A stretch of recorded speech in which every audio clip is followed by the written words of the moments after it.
वक्त सबको मिलता है ज़िंदगी बदलने के लिए, परंतु ज़िंदगी दोबारा नहीं मिलती वक्त बदलने के लिए। जी हाँ, मैं आपके सामने डॉक्टर मनीष कुमार शशि अब आज भाषा से संबंधित कुछ बातों की चर्चा मैं करना चाहूँगा। जैसा कि हम सभी को ज्ञात है, हिंदी राजभाषा के रूप में उल्लेखित है। भारत के संविधान 343 का में इस संबंध में स्पष्ट रूप से बहुत सारी चीज़ें उल्लेखित हैं। राष्ट्रपिता महात्मा गांधी ने भी एक राष्ट्र स्तर की भाषा की परिकल्पना की थी और उस समय संविधान बनाते समय इन सारी चीज़ों का बहुत कायदे से ध्यान रखा गया था, जिस कारण आज पूरे भारत को एक सूत्र में पिरोने का काम ये भाषा करती है।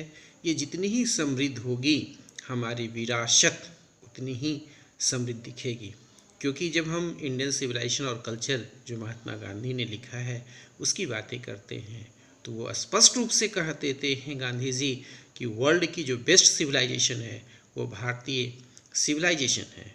आज हिंदी को हम विस्तृत रूप में समझते हैं, इस सिविलाइजेशन के साथ इसका क्या लगाव है, इसे भी हम विस्तृत रूप में जानने का प्रयास करते हैं। भाषा के विकास के लिए विभिन्न आयामों की आवश्यकता होती है। इसके विभिन्न कौशलों स्किल के विकास से भाषा की समुचित उन्नति संभव है। सुनना, बोलना, पढ़ना, लिखना, जिसे हम सुबोपल्ली या RW के नाम से भी जानते हैं, ये मेथड, ये विधि पर विशेष आवश्यकता आज हमें जान पड़ती है। इन कौशलों के विकास के हम बहुत सारे बहुआयामी प्रयोग भी देखते हैं, जैसे ड्रामा, थिएटर, नाटक, इन सारे जगहों पर इसका प्रयोग होता है। अब हम कुछ क्वेश्चन से को डिस्कस करना चाहेंगे और उसे समझने का प्रयास भी करते हैं। एक क्वेश्चन हम देखते हैं, एक समस्या देखते हैं कि भाषा अर्जन और भाषा सीखने में क्या अंतर है। एक शिक्षार्थी के रूप में कब हम भाषा अर्जन कहेंगे, कब हम भाषा सीखना कहेंगे, इसे हम विस्तृत रूप से समझने का प्रयास करते हैं। तो आप कृपया इसे इन सारी चीज़ों को ध्यानपूर्वक सुनने का आप प्रयास करेंगे और समझने का भी आप प्रयास करते रहेंगे। जो भाषाएं हमारे परिवेश में शामिल रहती हैं उन्हें हम अपने आप ग्रहण या अर्जित कर लेते हैं, और जो भाषाएं हमारे परिवेश का हिस्सा नहीं होती उन्हें हम विभिन्न माध्यमों से सीखते हैं। जैसा कि हम बात करें अपने इलाके की, इस शाहबाद इलाके की जो कि बिहार में है, तो हम यहाँ पाएंगे कि साधारण बोलचाल की भाषा में भोजपुरी या हिंदी का प्रयोग यहाँ के बहुसंख्यक लोग करते रहे हैं, जिन्हें हम आसानी से अपने परिवार, मित्र, आस पड़ोस से ग्रहण कर लेते हैं। जबकि यदि हम दूसरी भाषा की बात करें तो कन्नड़, मलयालम, इंग्लिश, संस्कृत हमारे परिवेश से बाहर का जो भाषाएं हैं उस रूप में ये आती हैं, अतः इन भाषाओं को हमें सीखना पड़ता है। भाषा का प्रयोग जितना सरल नज़र आता है, दरअसल उतना है नहीं। भाषा में कुदरती रूप से निर्देशित सीखना शामिल होता है। इस तरह के सीखने में जंतु सहज वृत्ति से जानता है कि उसे किस बात पर ध्यान देना है, मगर बारीकियों को सीखने में समय लगता है। भाषा की ध्वनियाँ बजाई जाए तो वे बाएं गोलार्ध में ध्यान देती हैं। यह बात काफ़ी विस्तृत प्रयोगों से पता चली है कि यह भी काफ़ी महत्वपूर्ण है कि नवजात शिशु भी खुद अपनी भाषा पर ध्यान देते रहते हैं। रिसर्च स्कॉलर्स आजकल सरहदी अवधि की बजाय संवेदी अवधि की बात करते हैं। वह समय जिसमें बच्चों को संपर्क भाषा से कराया जाना है चाहिए। अगर यह अवधि लेनवर्ग ने जो सोचा था उससे काफ़ी पहले शुरू हो जाती तो बहुत देर कर जाती। हम लोग NCF और BCF से भी बहुत कुछ सीखते हैं। राष्ट्रीय पाठ्यचर्या की रूपरेखा 2005 के अनुसार जब हम घर की भाषा और मातृभाषा की बात करते हैं तो इसके अंतर्गत घर की भाषा, बड़े कुनबे की भाषा, आस पड़ोस की भाषा आदि आ जाती।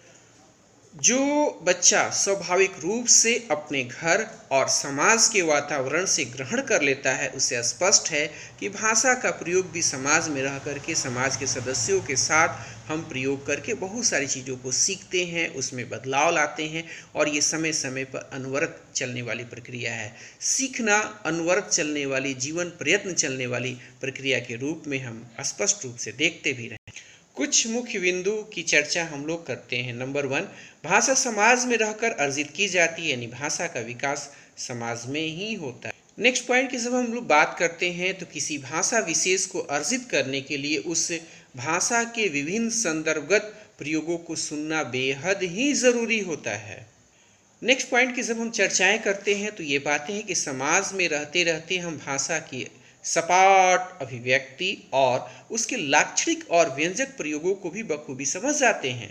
नेक्स्ट पॉइंट की बात करें तो भाषा अर्जित करना सहज और स्वाभाविक प्रक्रिया है, बिल्कुल इजी प्रोसेस जो हम देखते हैं उस रूप में हम पाते हैं।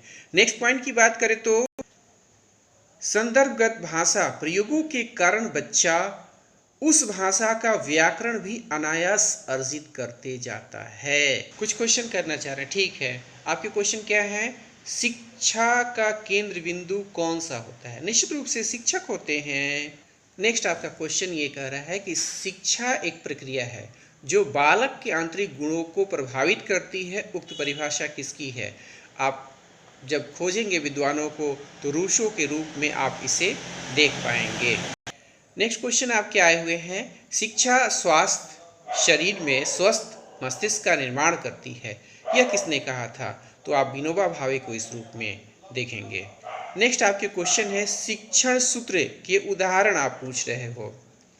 तो पहला होगा कि हम मूर्त से अमूर्त की तरफ जाते हैं, दूसरा ज्ञात से अज्ञात की तरफ जाते हैं। नेक्स्ट देखेंगे तो विश्लेषण से संश्लेषण की तरफ हम जाया करते हैं। नेक्स्ट आपके क्वेश्चन है, विद्यालयों में कितनी भाषाएं पढ़ाई जानी चाहिए? निश्चित रूप से मातृभाषा होंगे, राष्ट्रभाषा होंगे, विदेशी भाषा होंगे और एक प्राचीन भाषाएं होनी ही चाहिए। एक क्वेश्चन बहुत सब लोग आप लोग भी बार बार पूछते रहते हो कि त्रिभाषा सूत्र का मुख्य संदर्भ कॉन्टेक्स्ट क्या है? तो निश्चित रूप से ये माध्यमिक स्तर पर ये इम्प्लीमेंट होता है, लागू होता है। आपके क्वेश्चन आए हुए हैं कि भारत के संदर्भ में हिंदी का कौन सा रूप प्रचलित है? मातृभाषा के रूप में हम इसे देखते हैं, राज्यभाषा 343 क के रूप में हम इसे प्राप्त करते हैं और संस्कृत भाषा के रूप में भी हम इसे देखते रहे हैं। तो ये सारी चीज़ें हैं जिसे आपको जानना परम आवश्यक है और जो कुछ मैं बता रहा हूँ वो आपके हित में होगा। अगला क्वेश्चन आपका आकलन से है कि कक्षा में आप बच्चों का मौलिक अभिव्यक्ति का आकलन कैसे कर पाते हैं? तो इसके लिए छोटी सी प्रोसेस है जिसे आपको निश्चित रूप से करके आकलन कर लेंगे हम विद्यार्थियों का।